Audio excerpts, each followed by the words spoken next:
but today seems kinda odd. No barking from the dog, no smoke.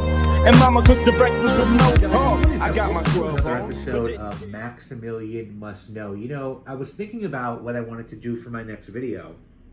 And I'm going to do a sample shopping episode because I got like 6 samples from Lucky Scent, and I actually, believe it or not, still haven't smelled any of them. I'm literally waiting to record the video to do that. So I was like, all right, I'll do that. That'll be my next video. And then, you know, I was messaging with a friend, a fragrance and fantasy football fantasy football friend this week, and you know, he was talking about incense fragrances, and I recommended a smell bent fragrance to him called Incense, and he was like, I never really smelled any of them, and I was like, yeah, it's a good brand. And I found out this week that they're closing up shop, or at least the owner, Brent Leonesio, said that he was putting this on hold. He's going to start to pursue other things. You know, I hope that's not the end. But you know, I usually when people say stuff like that, it is. But as I said, I hope it's not. And so I started just thinking about it, and I was like, well, I have 8 smell bent bottles, and I was like, I should just do a video on smell bent. And so that's what I decided to do. I just decided to go through the bottles I have and to discuss them briefly. You know, I've been a huge fan of smell bent for this reason. You know, I've talked about a lot how when I really got into fragrance, I always wore fragrance, but I always sort of thought fragrance had to smell like aquatic or like spicy or incense or like floral for women or citrusy, you know. And then it was really Sartorial by Penhaligon's by Bertrand Duchaufour that sort of showed me, no, fragrance can be very specific. It can remind you of a time, of a place, of a person, of something very specific, the sky, you know, garden. You know, Duchaufour did it so perfectly by recreating a tailor shop with Sartorial. And then I just started to really get more into that.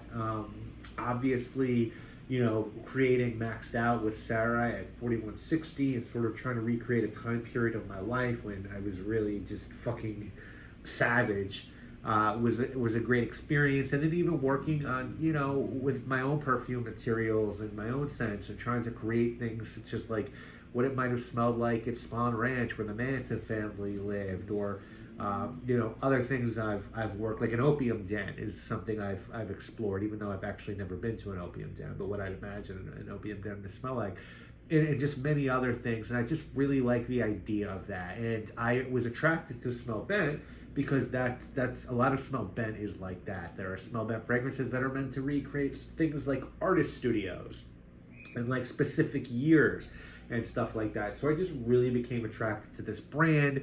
You know, the fact that the fragrances were very reasonably priced. I don't think I've ever paid more than $50 for a smell bent fragrance. Got many on sale. The bottles were what bothered me, as you'll see why. I like beautiful bottles. You know, Dua, which is a house that I love, has really stepped their game up in terms of presentation, but even their bottles somewhat bother me a little bit. You know, like my favorite bottles are like, I love the Xerjoff OG bottles with those like sharp lines and edges, and I love the Dior Homme bottles. But when it does come down to it, it's the juice, right?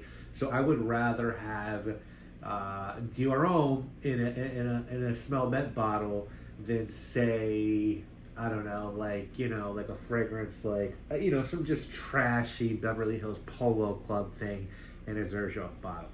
But anyway, I've been very supportive of this brand. As I said, I bought 8 fragrances. I bought way more. You could buy travel sprays. I have a shitload of travel sprays. Maybe I'll do a video on the travel sprays I have one day. But I've been supportive. And the fragrance that I don't have a bottle of that really opened my eyes to this brand was Hungry Hungry Hippies. Because that, if you don't know, is meant to smell like pop brownies, which is... And they do. They do smell like pop brownies, which, you know, I don't know if you want to smell like that. That's, you know, now in retrospect, I'm sort of thinking, is he the first guy that made a pop fragrance? You know, he really might have been. I know it's sort of in vogue now, and there's been a lot of people, including designer and niche brands, that have openly made fragrances that smell like marijuana, but I feel like he might have been the first one. So anyway, I'm just going to show you the 8 bottles that I have, talk briefly about them, and yeah, we'll sort of take it from there. So let's pluck them. Okay, so the first one, these aren't in any order whatsoever. I'm just grabbing them and talking about. So this is Ice Station Pineapple. The notes on this are pineapple sorbet, pine, mint, coconut, and musk. And so this is, well, Aventus is like, to me, Aventus is sort of like the insinuation of pineapple. This is like opening a can of Dole, like the syrupy can of pineapple and sticking your nose in there. You also do get like, there's pine in this one. There's a really nice mint note. There's coconut. It's very tropical. It's a great summer fragrance. It's kind of light. It's pineapple, mint, and musk. Likeable, beautiful out the bottle. Not a lot of projection or longevity on this one. Actually, I shouldn't say that. It depends on how you wear it and when, because I'm looking through my notes on all these, and I have gotten good wearings out of this one where you can smell that pineapple and coconut and mint for a long time. So this is a good one. Let me just also say this. I think he's having like a sale on whatever he has left. So if you see anything you like, don't wait on it. Just go there and buy it. Get it from him and enjoy some of his creations. Now, I just want to talk about, these are the bottles. I do love the labels. They're always fun.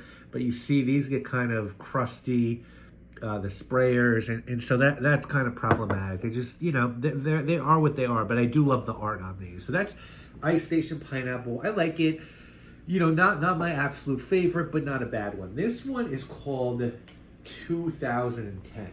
And this is one I really enjoy. It's very weird. And I do love my weird fragrances. So 2010 has notes of florals and gasoline. It's a very weird, clean smell. If you like Comme des Garçons fragrances, you know how they like that Tar series and Garage and shit like that. It's kind of like that. I think some people have said this smells like an airplane cabin, and I kind of agree with that. It's just, I don't know that I smell gasoline, but it kind of just has that like sterile, sweet cleanliness of like an airplane cabin. It's weird, but it's enjoyable. I think, I rate fragrances to myself, like when I write notes, and I gave this a 7.5 to myself. I also gave Ice Station Pineapple a 7.5. Out of the two, I'm not sure which one I like better. I kind of like them both in weird ways, but their Ice Station Pineapple is definitely a lot more wearable. So the next one up is called December. As I said, like Brent did a lot of fragrances referencing specific months or years, and this was his interpretation, I guess, of December. And so for this one, you have notes of incense, ginger, cinnamon, orange peel, cacao, amber, and sandalwood. And this one, I get a lot of incense and woods. Now that I smell it, I've never associated this before, but I'm getting a Coca-Cola sort of smell, and that would make sense because ginger, cinnamon, orange peel, like those are notes in Coca-Cola. Now, this is very incensey and woody. I was a little let down by this one because I thought it would pop more, and to me, in the dry down, it's just kind of a generic woody incense fragrance, but man, the top notes you get like this fizz of Coca-Cola. So it's it's not, again, not probably not a favorite, but not bad. Now this one is called Saint-Tropez Dispenser Apres Soleil, and Saint-Tropez Dispenser was his big, like that was his biggest commercial fragrance, I want to say. This is Apres Soleil, which means after sundown. Saint-Tropez Apres Soleil. Yeah, obviously my French is not good, but this is jasmine, white honey, coconut leather, sandalwood, and musk. I think this was supposed to smell like a night out after being on the beach all day. It's a nice tropical scent. You get a lot of honey and jasmine, coconut, and gardenia. I don't get any leather out of this one. It definitely has an indie vibe to this one. There's a lot of the gardenia is really indolic. So it's honey, it's florals, it's some coconut, it's got that sun lotion sort of tanned vibe. Now, Saint-Tropez Dispenser without the Apres Soleil, which I think adds honey, was just like a coconut suntan lotion fragrance, and that's the one that people sort of went apeshit over. This one is I think it adds honey into it, and it's a little bit more animalic and skanky, if that makes sense. So the next one is the one I recommended to my friend. This is Incense. This is a great incense fragrance. This is one of the two I'm gonna highly recommend to you guys. If you like incense fragrances, this one just slaps. I think you've got, let me try to focus that, like a devil motif on it. And yeah, man, the notes on this one are incense, myrrh, and vanilla soaked woods. Just a gorgeous incense scent. I don't know why it doesn't get any more attention. It's intense. It's incense, vanilla, fantastic performance. It smells like you're in a church, for a funeral, and there's like a tray of vanilla cupcakes in the back of the church. It's just a great incense fragrance. When I put it up there with like the CDG incense series, I don't know, maybe, to ask me, it depends on the day of the week, I guess, but it's a great incense, friends. So, next up, we have the Fall. And the Fall has wood, smoke, amber, and incense. And yeah, this one smells like, this is that smell of 100%. It's that smell of going out in the fall, raking leaves, or maybe, you're just out at night as a kid, you come home from playing football with your friends, and you can smell the fireplaces going. It just beautiful mix of amber, wood, smoke, and incense. There's nothing extremely special about it, but it's just a great quality fragrance. And if you're looking for, it's very different from December, because December gives you that spice thing, and this is really just more about the burning leaves, fall sort of smell. All right, the last two are, this one is smoked ambergris. Okay, yeah, I'm just sort of reminding myself what these guys smell like. So now you have smoked ambergris. Notes on this one: gray ambergris, a billow of smoke, and faded jasmine blended over expensive musk. Now this is very smoky, dry gray amber. I don't get much else. I didn't find this was a fragrance that had a lot of depth, so it was disappointing for me. It's good. Again, like you can tell, there's quality materials in here. I believe he did use expensive musks, but I feel like the ambergris is kind of drowned out by the smoke, and I wish I got more ambergris out of this one. I'm an ambergris fanatic. I think I've told you guys that I have raw ambergris in quite a few different ways. I spent like hundreds of dollars on just ambergris, just because I like it so much. And I was hoping, ambergris is very expensive though, you know what I'm saying? But even if he blended it with synthetics, I just wish there was more to the ambergris. And you guys know that like woods and incense can very easily overtake delicate notes, and I think that's kind of what happened with this one. But the last one I'm going to talk about is far and away my favorite. And if you can get this, this is very hard to wear. It's almost impossible because it's so weird, but it's so good. And this one is called the Yard Next Door. Okay, I'm going to spray this cautiously. Oh my God, this is insane, the Yard Next Door. So here it is, the Yard Next Door. It's a Frank and Smelly. Frank and Smelly were like special fragrances that they did. They weren't in the constant rotation. They were just kind of like seasonal. Sometimes they'd come back. Sometimes he'd mix them up. Like he was just a very creative. I don't want to talk about him like he's not doing this anymore. Actually, he's a very creative guy. And the Yard Next Door, the notes on this one are cucumber, rose, honey, musk, eucalyptus, green notes, and fresh dirt. And this one is just so alive and vibrant. The outdoor notes are monstrous. It's just unique and interesting. It's like when you go to a backyard or even Central Park, when everything's alive and you can smell like the what's the thing in the lake when like there's a lot of it, and like it brings allergies up. You guys know what I'm talking about. I can't believe I can't pollen. It's like the pollen is out there, and it's just, you smell real green, like it's just very, very green. There's like moss here, there's pollen, there's dirt, there's musk. Like that smell sometimes, like when you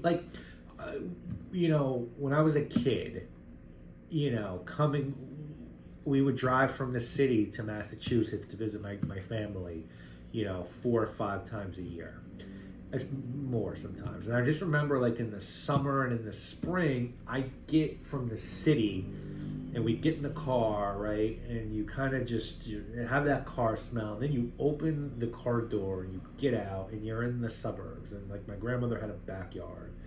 And you smell the vitality of the grass and the plants and the bugs, and like this thick syrupy almost greenness is encapsulated and captured perfectly in this fragrance. It feels weird to wear it, you know what I'm saying? But I do sometimes, and I don't know if people like it, but it's my favorite because it's a work of art, in my opinion. And this fragrance alone, an incense, will forever endear me to Brent and this brand. And I've communicated with him a few times. He's a very gracious, kind man, and I wish him nothing but the best on his future endeavors. Of course, selfishly, I'd like him to come back to doing this work because I'd like to continue to experience what he's done. And as I said, guys, like, I have 10, 20, I mean, I'll just go through some of the stuff, the samples. I have Artist Studio, Bollywood or Bust, the Brussels Sprouted, Cocoa Rose, Dreidel 3000,